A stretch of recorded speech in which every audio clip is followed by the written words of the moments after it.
If your Wi-Fi dies the moment you step into your bedroom or living room, this video is going to fix that in just a couple of minutes.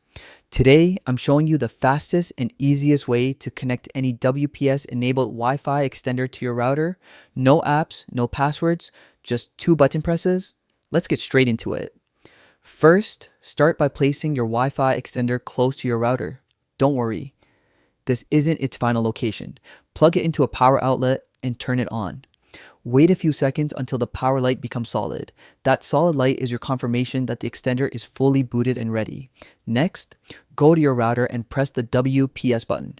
This is usually on the back or side of the device. Once you press it, you'll notice the WPS indicator start blinking.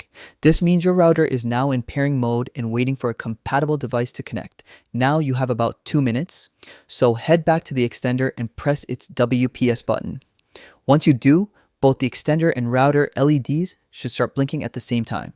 This blinking tells you they're communicating and establishing a secure connection automatically. After roughly a minute, both lights should turn solid. And that's it. Your extender is now officially linked to your router.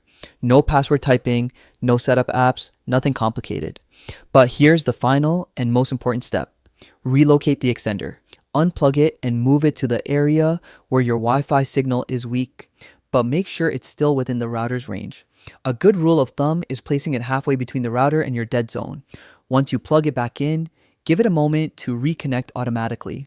Grab your phone or laptop and walk around the area. You should see stronger Wi-Fi bars and much better speed. If the connection still feels weak, adjust the extender's position slightly until you find the sweet spot. And that's all you need to extend your home Wi-Fi the smart and simple way. If this helped, make sure to like the video, subscribe for more quick tech guides, and drop a comment if you want a tutorial on any other device.